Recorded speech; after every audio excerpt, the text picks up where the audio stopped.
कल की क्लास में हमने सेल डिवीजन का जो पार्ट है वो स्टार्ट किया है। उसमें हमने 2 टाइप्स ऑफ सेल डिवीजन देखे हैं, माइटोसिस एंड मियोसिस। उसका डिफरेंस लिखा हुआ है, तो उसमें 2 पॉइंट सिर्फ ऐड करने हैं आपको। फर्स्ट पॉइंट हमने क्या लिखा है उसमें, mitosis takes place in somatic cells and stem cells and meiosis takes place in germ cells. ये फर्स्ट पॉइंट हो गया। उसके बाद माइटोसिस के जो प्रोसेस है, तो उसमें जो कुछ भी क्रोमोसोम का नंबर प्रेजेंट होगा उस सेल में, तो वो नंबर कांस्टेंट रहेगा। मतलब 46 क्रोमोसोम है तो वहां पर 46 ही क्रोमोसोम रहेंगे। वैसे मियोसिस अगर हम देखते हैं तो मियोसिस में क्या होता है, जो क्रोमोसोम का नंबर है वो रिड्यूस होके वो हाफ बनेगा। तो ये कुछ पॉइंट्स हमने डिस्कस किए थे। तो उसके बाद आप नेक्स्ट पॉइंट लिखिए वहां पर, माइटोसिस की जो प्रोसेस है, mitosis is related with growth and development. Mitosis is related with growth and development.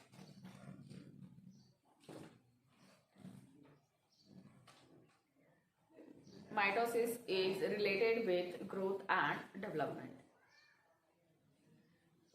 वैसे मियोसिस किससे रिलेटेड होगा, meiosis is related with reproduction. Meiosis is related with reproduction.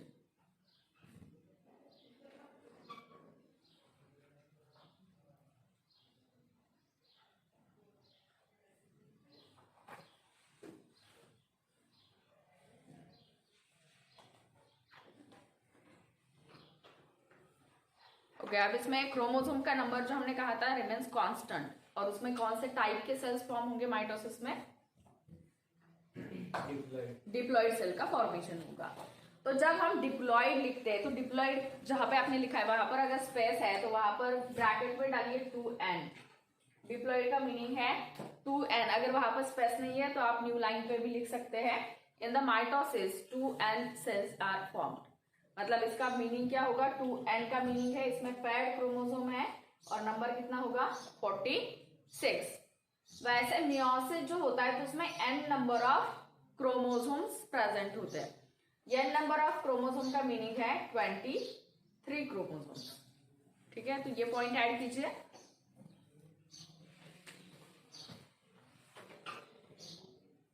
तो ये डिफरेंस हमने लिखा है माइटोसिस एंड मियोसिस का।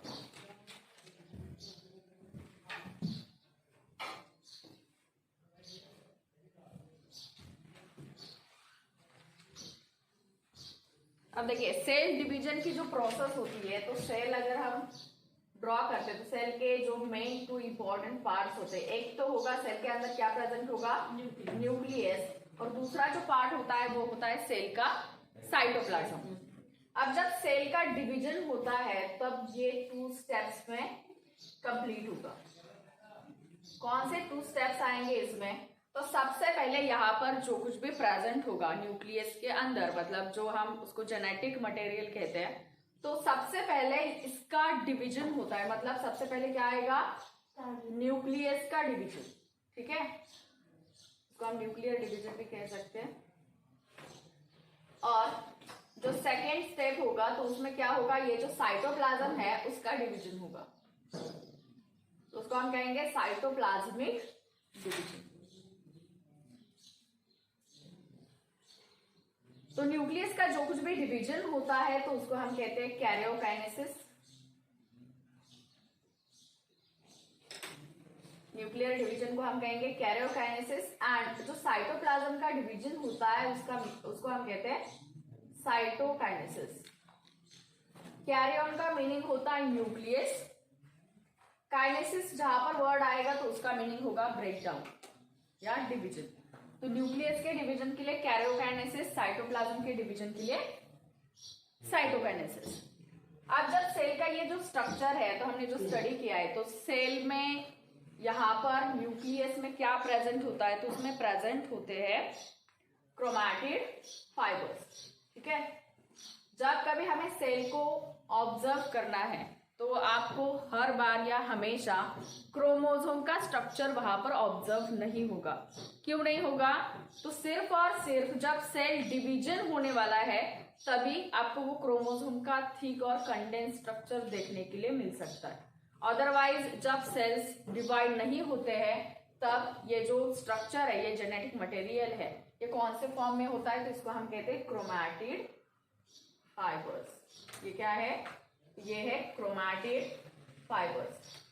तो ये हमेशा ऐसे ही फॉर्म में प्रेजेंट होते हैं। जब सेल डिवाइड होने वाली है तभी उसी टाइम पे आपको सिर्फ और सिर्फ जो आपने कल क्रोमोसोम का स्ट्रक्चर ड्रॉ किया है वैसा स्ट्रक्चर आपको देखने के लिए मिलेगा। अब हम कंसिडर करते हैं कि ये जो सेल है ये आप डिवाइड होने वाली है। ये जो क्रोमैटिड फाइबर्स है ये क्या बनते हैं? खुद को कंडेंस करते हैं और थिक बनते हैं, मतलब शॉर्ट, इसमें ये खुद को ऐसे फॉर्म में लेके आएंगे।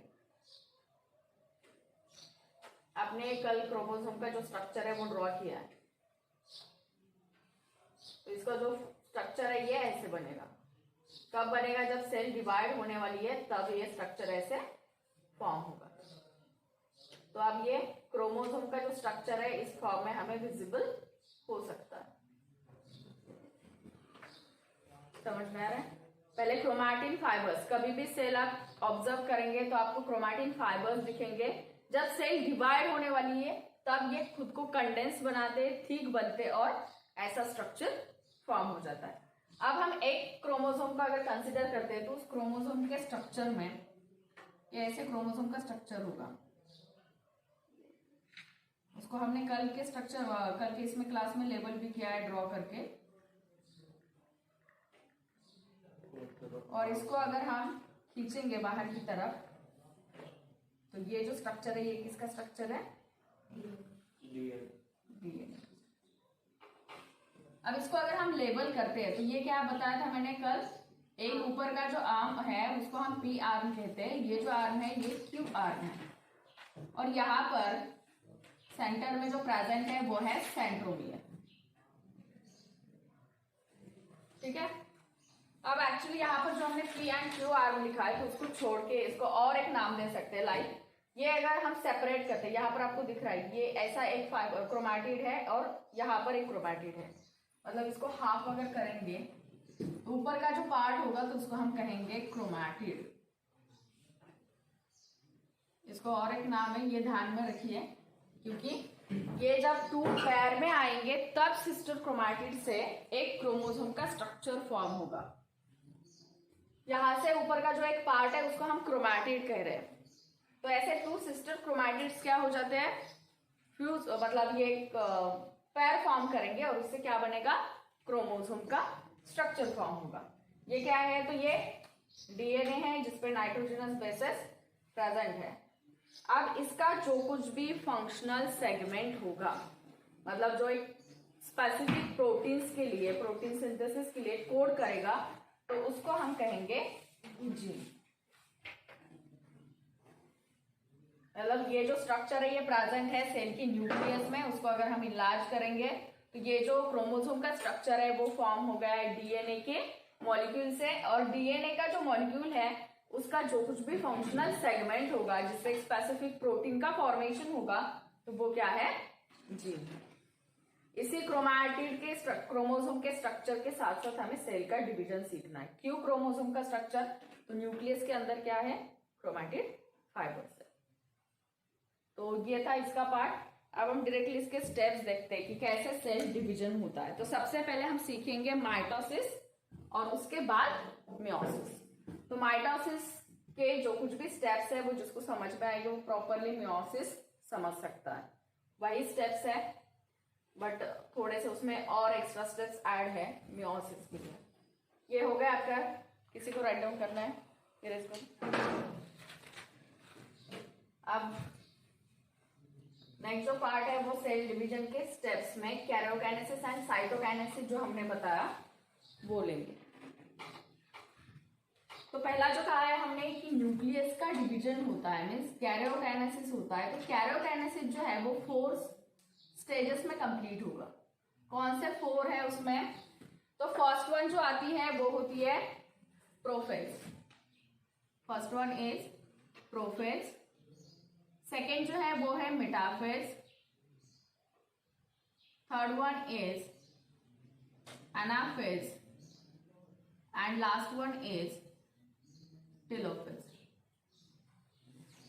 अब ये कैरियोकाइनेसिस में ये प्रोफेज स्टार्ट होने से पहले भी स्टेजेस आते हैं जिसको हम प्रिपरेटरी या सिंथेसाइजिंग के स्टेजेस कहते हैं, बट वो आपको यहाँ पर नहीं दिया हुआ है। तो डायरेक्टली कैरियोकाइनेसिस में 4 स्टेजेस आएंगे, prophase, metaphase, anaphase and telophase, और इसके बाद जो सेकेंड स्टेप होने वाली है वो है साइटोकाइनेसिस की। तो ये जब प्रोसेसेस कंप्लीट हो जाएंगे तो माइटोसिस से सेल का डिवीजन होगा। ये कौन सी प्रोसेस है? ये माइटोसिस है। मियोसिस का जब हम स्टार्ट करेंगे तभी मैं बताती हूँ उसमें कौन से स्टेजेस आएंगे। तो माइटोसिस में ये ध्यान में रखना है, prophase, metaphase, anaphase and telophase, ये 4 और ऐसे ही सीरियली ये फेजेस सारे परफॉर्म किए जाएंगे सेल्स से। अब ये जो 4 स्टेजेस है उसके लिए मैं 4 यहाँ पर डायग्राम ड्रॉ करती हूँ सेल के।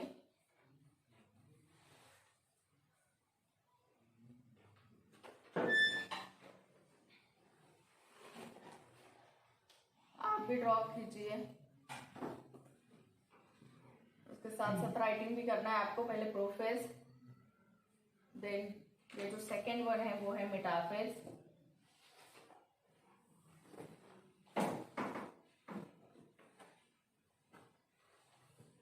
यहाँ पर जो आएगा वो है एनाफेज,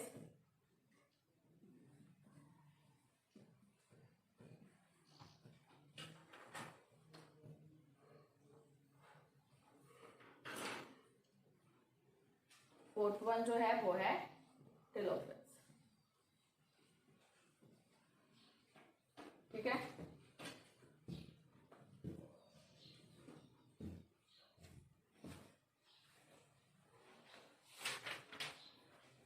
अब देखिए सेल में क्या प्रेजेंट है।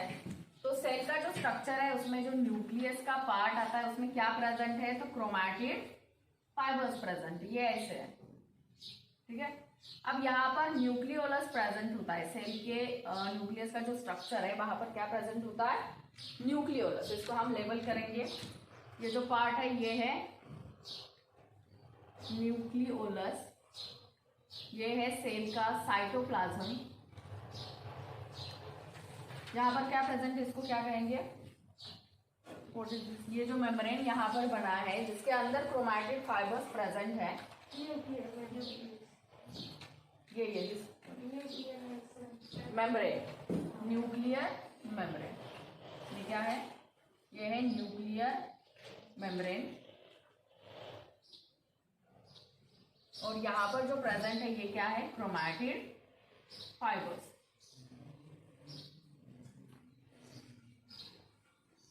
ये ड्रॉ करने हैं, लिखने भी है।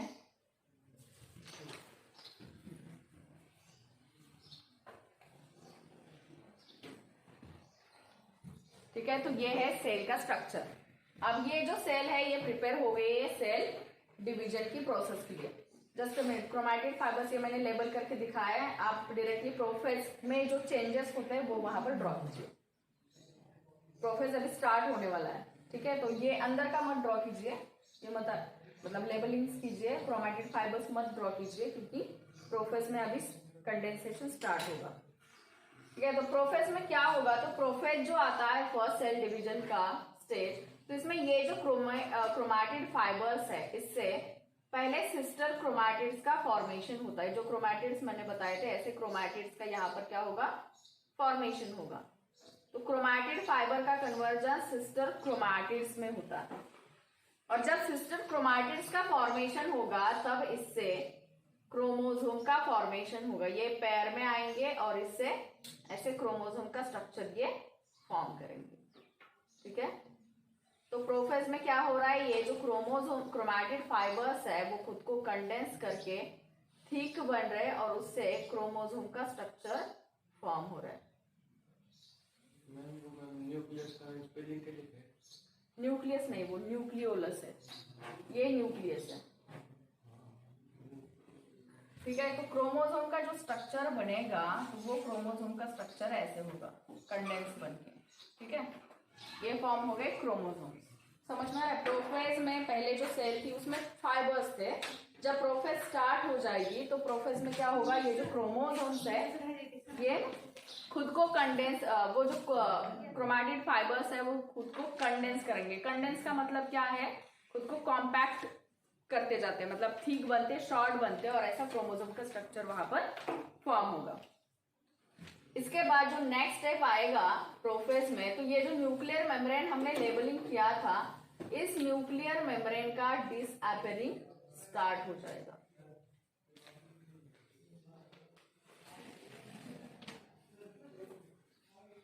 ठीक है, ये जो न्यूक्लियर मेम्ब्रेन है इसका डिसअपियरेंस, उसके साथ साथ यहाँ पर जो न्यूक्लियोलस प्रेजेंट है वो भी न्यूक्लियोलस यहाँ से डिसअपियर होने लगेगा। तो प्रोफेज में ये कंप्लीट नहीं होगी, बट ये जो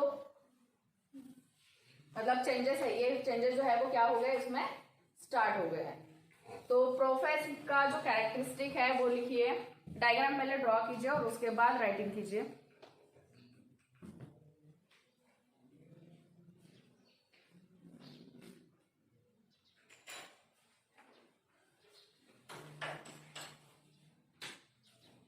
आपको प्रोफेज हेडिंग लिखनी है, उसमें ये फर्स्ट वन जो डायग्राम ड्रॉ की है उस डायग्राम को आपको ड्रॉ करना है। यहाँ पर अब क्रोमैटिड फाइबर नहीं आएगा, यहाँ पर लेबलिंग आएगा क्रोमोसोम्स।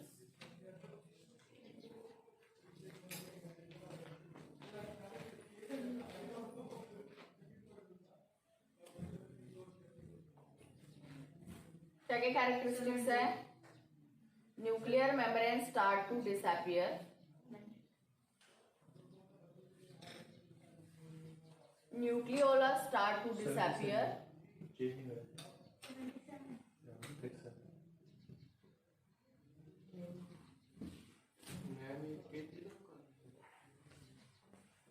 मैं आपको लिख के दे रही हूँ जो पॉइंट्स आपको राइट डाउन करने हैं, आप सिर्फ लेबलिंग कीजिए, पॉइंट्स नीचे आप लिखिए। मतलब कि एक ही प्रोफेज के 4 सर्कल ड्रॉ करके फिर नहीं, आप प्रोफेज का डायरेक्टली ये सर्कल ड्रॉ कीजिए अभी जो है, और यहाँ पर जो मैंने लिखा है इसको सिर्फ आप लेबल करेंगे क्रोमोसोम, यहाँ पर लेबल करेंगे न्यूक्लियर मेम्ब्रेन, यहाँ पर लेबल करेंगे आप न्यूक्लियोलस। जब आप उसके फेज में लिखेंगे कैरेक्टरिस्टिक उसके कि प्रोफेज में क्या होता है, तो वहां पर डालिए chromosomes become thick and short. Points में लिखना है आपको, ये जो मैंने यहाँ पर लिखा है ना लेबल के पास, वो आपको पॉइंट्स में राइट डाउन करना है, और लेबलिंग सिर्फ आपको डायग्राम को देना है। यही एक ही, ये नेक्स्ट फेज का है। पहले जो मैंने बताया वो अंडरस्टैंडिंग के लिए था, वो आपको ड्रॉ नहीं करना है, ये डायरेक्टली यहाँ पर प्रोफेज का स्ट्रक्चर ड्रॉ करना है।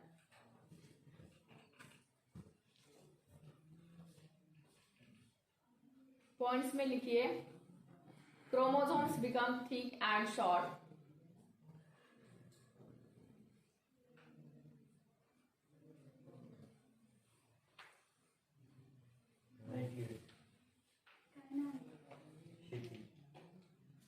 Chromosomes become thick and short.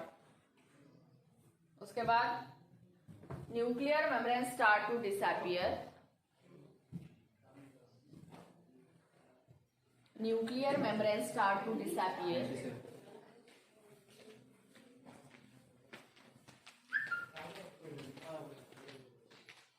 उसके बाद न्यूक्लियोलस स्टार्ट टू डिसअपियर,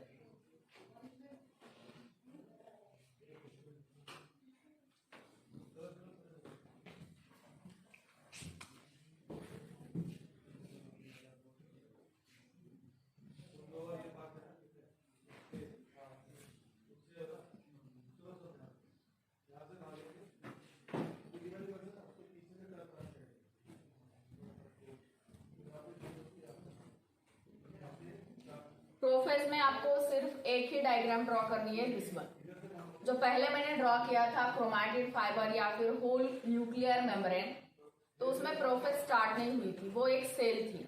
अब सेल डिवीजन स्टार्ट हो गया है, जब सेल डिवीजन एंटर करेगी प्रोफेज में सेल, तब क्या होगा, ये चेंजेस होंगे, वहां पर न्यूक्लियर मेम्ब्रेन डिसअपियर होना स्टार्ट हो जाएगा, न्यूक्लियोलस जो है वो भी डिसअपियर होने लगेगा, और यहाँ पर ऊपर एक सेंट्रियोल्स का स्ट्रक्चर होता है जो कि एनिमल सेल्स में प्रेजेंट होते हैं, वो प्लांट सेल्स में नहीं होते हैं। तो वो जो सेंट्रियोल्स है वो भी डुप्लीकेट होना स्टार्ट हो जाता है। यहाँ पर जो सेंट्रियोल्स है वो क्या करते हैं, इसका जो सेट होता है वो अपोजिट की पोल की तरह मूव करने लगता है। centrioles duplicates and move towards opposite pole. ये नेक्स्ट पॉइंट आएगा, centrioles duplicate and moves towards opposite pole.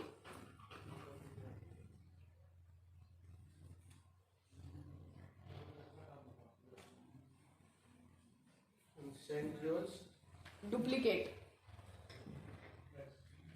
and moves towards opposite pole.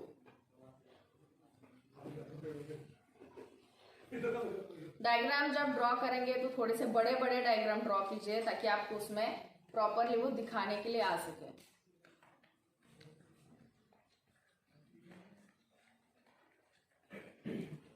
ठीक है, ये समझ में आया आपको प्रोफेज में क्या क्या चेंजेस हो गए।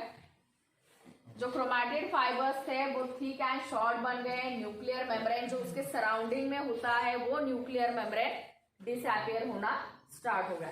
प्रणव, इसको क्या लेबल करेंगे? इसको क्या लेबल करेंगे? हाँ, सेल वॉल। ये हमारा चल रहा है ह्यूमंस का, ये एनिमल्स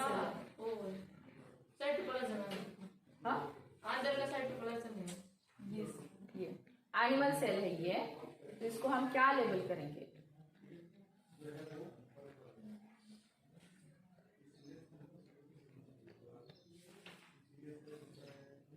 ये सेल का स्ट्रक्चर, ये एनिमल सेल है ऐसे कंसिडर करना। सेल वॉल कहाँ पे प्रेजेंट होगी? सिर्फ ये सेल मेम्ब्रेन।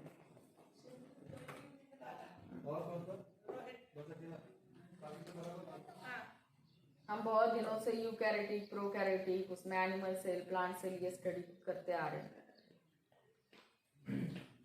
ठीक है, तो ये हो गए सारे चेंजेस प्रोफेज के।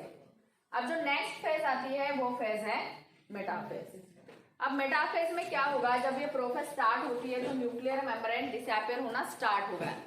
अब ये इसके एंड तक, मतलब प्रोफेज जब कंप्लीट हो जाएगी तो इसमें होल न्यूक्लियर मेम्ब्रेन जो है वो डिसअपियर हो जाएगा। बट इससे क्या होता है, ये जो सेंट्रियोल का सेट यहाँ पर प्रेजेंट होगा ये अपोजिट पोल की तरफ ऑलरेडी मूव किया है इसने। ठीक है, ये सेंट्रियोल से यहाँ पर प्रेजेंट है। अब इस सेंट्रियोल से क्या होता है? फाइबर्स का फॉर्मेशन होता है। सेंट्रियोल से क्या होता है? फाइबर्स का फॉर्मेशन होता है। कौन से फाइबर्स है ये? क्या कहते हैं हम इन फाइबर्स को? यस, तो ये क्या है? ये है स्पिंडल फाइबर्स। तो जो सेंट्रियोल्स प्रेजेंट है उससे स्पिंडल फाइबर्स का फॉर्मेशन होना, मतलब फॉर्म हो जाते हैं। कौन से फेज में? मेटाफेज में। अब जैसे हमने देखा है कि अर्थ पे अगर आप देखते तो वो आपने स्टडी किया होगा इक्वेटोरियल प्लेन। हाँ, तो उसमें एक्चुअल में वहां पर लाइन प्रेजेंट है क्या? लाइन तो प्रेजेंट नहीं, बट हम उसको कंसिडर करके वो सेंटर निकालते हैं। बिल्कुल वैसे ही यहाँ पर जो कुछ भी स्पिंडल फाइबर्स का फॉर्मेशन हुआ है तो वो जो स्पिंडल फाइबर्स है इसके आपको यहाँ पर टिप दिख रहे हैं। यस, और ये क्या है? इनका सेंटर है। तो ये जो स्पिंडल फाइबर्स हमने मतलब यहाँ से फॉर्म होते हैं सेंट्रियोल से, तो इसके ऊपर ये जो क्रोमोसोम्स है वो क्रोमोसोम्स क्या हो जाते हैं? खुद को अरेंज करते हैं। तो हम बोल सकते हैं कि spindle fibres arranged at equatorial plane. कैसे अरेंज हो जाएंगे? तो ये क्रोमोसोम्स ऐसे यहाँ पर अरेंज हो जाएंगे।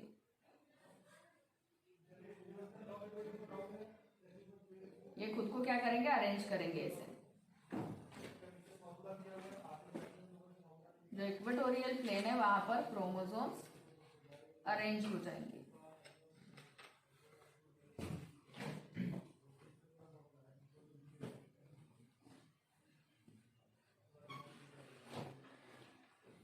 अब यहाँ पर कहां पर आपको न्यूक्लियर मेम्ब्रेन या न्यूक्लियोलस दिखाई दे रहा है? स्ट्रक्चर में नहीं है। इसका मतलब क्या है? जो मेटाफेज है उसमें nuclear membrane completely disappear. Point में लिखिए, मेटाफेज ऊपर हेडिंग लिखा आपने, सेकेंड मेटाफेज हेडिंग लिखा, उसमें पॉइंट आएगा nuclear membrane completely disappear. Nucleolus also completely disappear. Nuclear membrane completely disappear. Nucleolus also completely disappear. Formation of spindle fibers from centrioles. Formation of spindle fibers from centrioles. And fourth point आएगा इसमें chromosomes arranged at equatorial plane.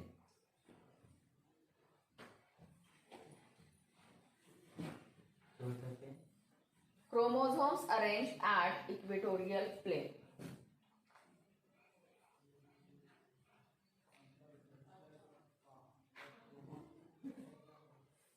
ये structure आपको ऐसे दिखेगा यहाँ पर.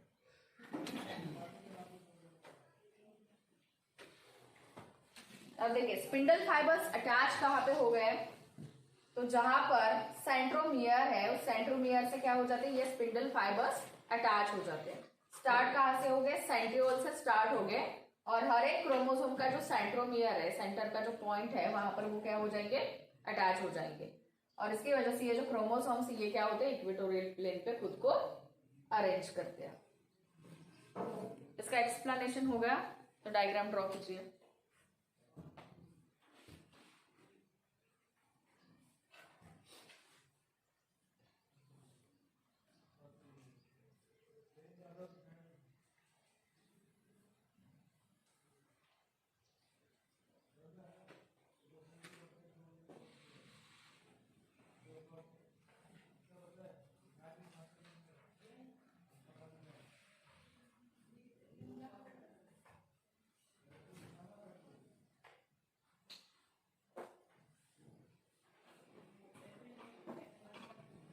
अब यहाँ पर जो स्पिंडल फाइबर्स फॉर्म हो गए, ये क्या करते हैं, अपोजिट पोल की तरफ इस क्रोमोसोम को पुल करेंगे. अब उस पुलिंग की वजह से क्या होगा, जो अपर पोल पे यहाँ पर प्रेजेंट है, तो यहाँ से ये जो है ये ब्रेक होने लगेगा. ये जो क्रोमोसोम का स्ट्रक्चर है ये सेंटर से क्या हो जाएगा, ब्रेक हो जाएगा. तो यहाँ पर जो सेंट्रोमियर प्रेजेंट होगा इसमें, ये भी खुद को क्या करेगा, उस टाइम पे डिवाइड करेगा. तो हाफ पार्ट जो है वो अपर पोल की तरफ जाएगा, हाफ पार्ट इसका जो है वो लोअर पोल की तरफ जाएगा. तो जो नेक्स्ट फेज आती है मतलब एनाफेज, तो इसमें क्या हो जाएगा, ये जो क्रोमोसोम का स्ट्रक्चर फॉर्म हो गया था तो उससे फिर से क्रोमैटिड्स का फॉर्मेशन होगा. क्रोमैटिड किसको हम कहते हैं, जब ये ऐसे सिंगल होता है तब हम उसको क्रोमैटिड कहते हैं. ये जो स्ट्रक्चर है इसको हम क्रोमैटिड कहेंगे. ठीक है, जब ये 2 क्रोमैटिड्स ऐसे पेयर फॉर्म करेंगे तब ये क्रोमोसोम बनेगा. अब क्या होगा, ये जो हाफ पार्ट है मतलब ये पार्ट अपर पोल की तरफ जा रहा है, नीचे का पार्ट लोअर पोल की तरफ जा रहा है. तो नेक्स्ट पार्ट जो है मतलब एनाफेज का जो पार्ट आता है, तो एनाफेज में क्या हो जाता है, ये जो क्रोमोसोम्स है ये क्रोमोसोम के स्ट्रक्चर्स ऐसे बनते हैं.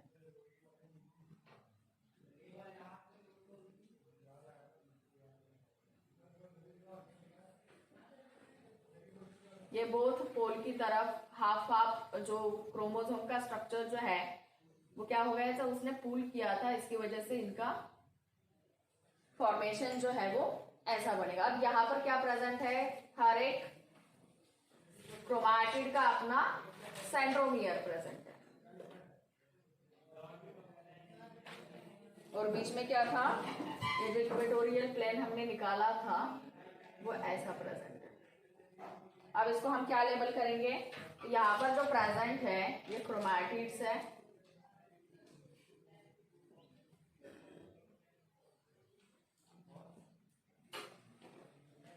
ये जो है ये स्पिंडल फाइबर है,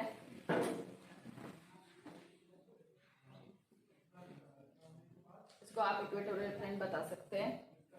ये जो है ये सेंट्रियोल है और यहाँ पर अगर देखेंगे तो सेंट्रोमियर. पॉइंट्स में क्या लिखना है इसके, पॉइंट्स में लिखिए स्पिंडल फाइबर्स पुल, spindle fibers pull chromatids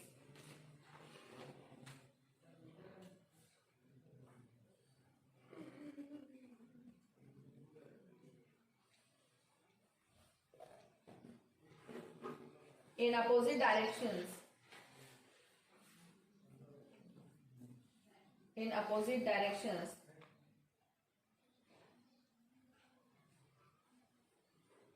next point लिखिए, centromere splits and sister chromatids are formed. Centromere यहाँ पे जो प्रेजेंट है वो स्प्लिट हो गया, break. Centromere splits and forms sister chromatids. Chromatids look like a bunch of banana. Chromatids look like a bunch of banana. ये क्यों लिखना है? तो इस पे क्वेश्चन आता है कौन से फेज में आपको ऐसा स्ट्रक्चर दिखता है. Chromatids looks like a bunch of banana. तो ये हो गया अनाफेज, थर्ड फेज. अब जो नेक्स्ट फेज है इसमें क्या होगा? तो ये सेपरेशन तो ऑलरेडी यहाँ पर हो गया है क्रोमोसोम्स का, मतलब क्रोमैटिड्स का फॉर्मेशन हो गया है. तो जो टेलोफेज आती है, टेलोफेज को हम कंस्ट्रक्टिव फेज भी कहते हैं. टेलोफेज को और एक नाम है कंस्ट्रक्टिव फेज. कौन से चीज को हम कंस्ट्रक्ट करेंगे इस फेज में? तो जो पहले फेज में ब्रेक हुआ था उसको फिर से इस फेज में क्या किया जाता है? कंस्ट्रक्ट किया जाता है. क्या क्या ब्रेक हुआ है पहले फेज में?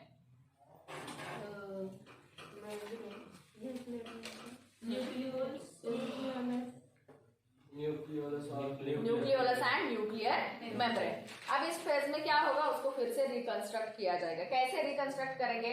तो यहाँ पर क्या प्रेजेंट है? ये क्रोमैटिड्स है, ठीक है.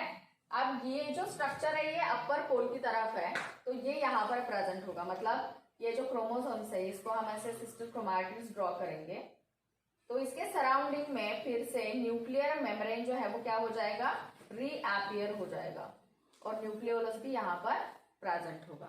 सेंट्रियोल का सेट जो है वो भी ऑलरेडी यहाँ पर प्रेजेंट ही है ऊपर. तो सेंट्रियोल का सेट एक सेल की तरफ आपको यहाँ पर दिखेगा. सेम वैसे ये जो नीचे का पार्ट है उसको भी हम ऐसे ड्रॉ करेंगे. स्पिंडल फाइबर्स यहाँ से आप रिमूव हो जाएंगे. स्पिंडल फाइबर्स यहाँ पर अब प्रेजेंट नहीं होंगे. स्पिंडल फाइबर्स रिमूव हो जाएंगे और फिर से जो न्यूक्लियर मेम्ब्रेन है और न्यूक्लियोलस है इसका रीअपियरेंस स्टार्ट हो जाएगा. यहाँ पर प्रेजेंट होगा सेंट्रियोल, ठीक है. अब इसको आप लेबल कर सकते हैं.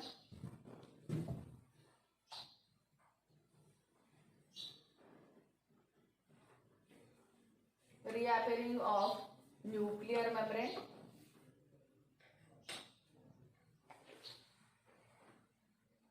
वैसे इसको आप रीअपियरिंग ऑफ न्यूक्लियोलस बता सकते हैं. देन इसको आप सेंट्रियोल लेबल कर सकते हैं. और यस, ये तीन पार्ट यहाँ पर. अब क्या हो जाएगा? ये जो सेल है ये सेल ग्रो होके इसमें से क्या हो जाएगा? नॉच का फॉर्मेशन होना स्टार्ट हो जाएगा. मतलब ये जो सेल है ये पहले ऐसे बनेगी क्योंकि दो सेल से अभी क्या हो रहा है? डिवीजन स्टार्ट हो रहा है. फिर ये जो नॉच है वो और अंदर की तरफ जाता है और ये जो सेल का स्ट्रक्चर है ये ऐसा बनेगा, ठीक है. At the end of telophase आपको ऐसे सेल्स मिलेंगे. At the end of telophase आपको ऐसे सेल्स मिलेंगे. तो इसमें यहाँ तक जो कुछ भी हमने स्टडी किया तो यहाँ पर सिर्फ और सिर्फ हम क्रोमोसोम्स का जो कुछ भी स्ट्रक्चर है उसका डिवीजन अब तक हमने देखा. मतलब न्यूक्लियस के बाहर हम गए ही नहीं. तो इसकी वजह से ये जो फेजेस है इनको हम कहते हैं कैरियोकाइनेसिस के फेजेस, ठीक है. अब जो लास्ट पार्ट आएगा, ये 4 स्टेजेस इसके कंप्लीट हो गए.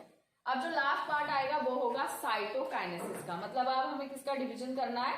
साइटोप्लाज्म का डिवीजन करना है. तो साइटोकाइनेसिस में क्या होगा? ये जो सेल यहाँ पर प्रेजेंट है तो इस सेल से 2 सेल्स का फॉर्मेशन होगा. मतलब ये जो पार्ट है यहाँ से क्या हो जाएगा? ये ब्रेक हो जाएगा और इससे 2 सेल्स का, आप यहाँ पर ऐसे ही ड्रॉ कीजिए. तो इससे क्या हो जाएगा? 2 सेल्स का फॉर्मेशन हो जाएगा, डिफरेंट 2 सेल्स.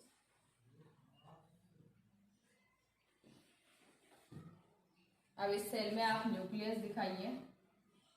ये साइटोकाइनेसिस की फेज है. आप उसी को कंटिन्यू कीजिए. वो जो फेज होगी उसके बाद आप ये 2 सेल्स इससे एरो करके दिखाइए। इसमें क्रोमैटिड फाइबर्स का ही फॉर्मेशन होगा। क्यों क्रोमैटिड फाइबर्स होंगे? तो सेल डिवीजन कंप्लीट हो गई, अब हमें क्रोमोसोम्स विजिबल नहीं है।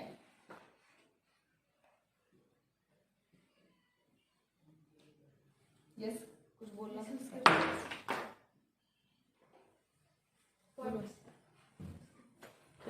पॉइंट्स इसके टेलोफेज के। हाँ, nuclear membrane and nucleolus start to reappear. Nucleolus and nuclear membrane start to reappear.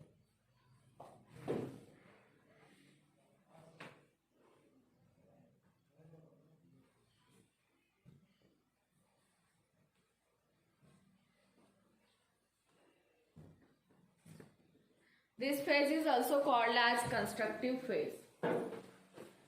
This phase is also called as constructive phase.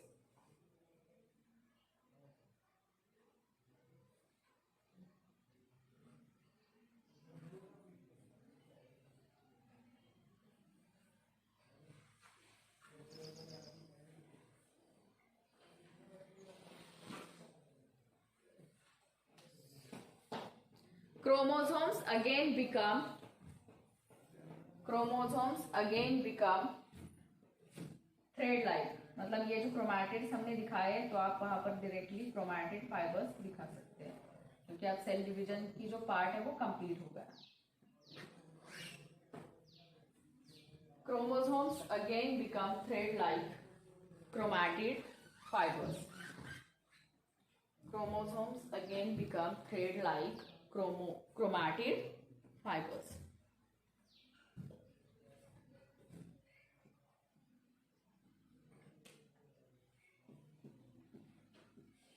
Metaphase में आपको और एक पॉइंट ऐड करना था, वो मैं भूल गई आपको बताना। मेटाफेज में मतलब क्लियरली अगर हमें क्रोमोसोम को ऑब्जर्व करना है तो सिर्फ एक ही फेज आती है, वो है मेटाफेज। जिस फेज में हमें क्लियरली क्रोमोसोम्स ऑब्जर्व हो सकते हैं। इस पे क्वेश्चन आता है, in which phase we see chromosomes clearly. तो ये ही फेज है, उसका आंसर है मेटाफेज। इसका एग्जाम के लिए प्रैक्टिकल भी है, बट आपको वहां पर डायरेक्टली परमानेंट स्लाइड्स दिखाए जाते हैं। बट जब उस रूट के स्ट्रक्चर में सेल डिवीजन होता है तभी आपको वो स्ट्रक्चर दिखाई देगा। और वो कौन से फेज पे? अगर वो सेल डिवीजन मेटाफेज पे चल रहा है तभी हमें क्रोमोसोम्स ऑब्जर्व हो सकते हैं। ठीक है, तो ये मेटाफेज में एक पॉइंट ध्यान में रखिए कि क्रोमोसोम्स को अगर हमें क्लियरली ऑब्जर्व करना है तो वो सिर्फ मेटाफेज में ही हो सकता है।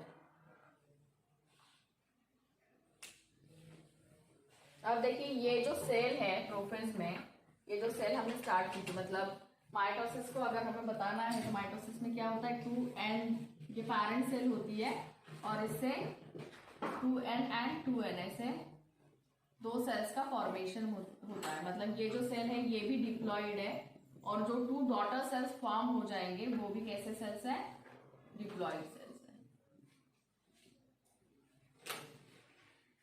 मतलब हमारे बॉडी पे कहाँ पर कट आया, इंजुरी हो गई, तो वहां पर हमें अगर हील करना है उस वुंड को, तो अगर मसल सेल वहां पर प्रेजेंट है तो मसल सेल्स का डिवीजन होके वहां से क्या फॉर्म होगा?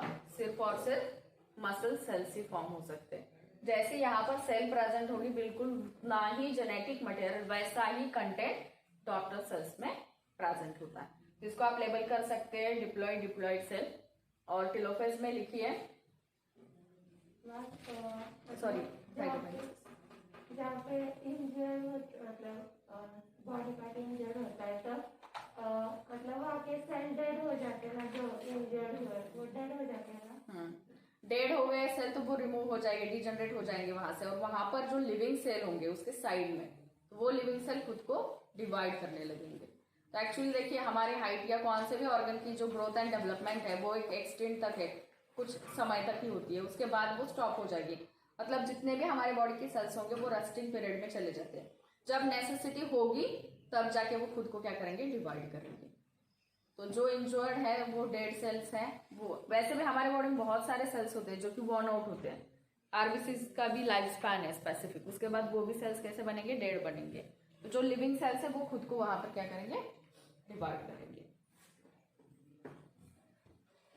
आप इसी फेज को कंटिन्यू कीजिए, यहां से 2 एरो दिखा के आप वो 2 सेल्स यहां पर ड्रॉ कीजिए साइटोकाइनेसिस के।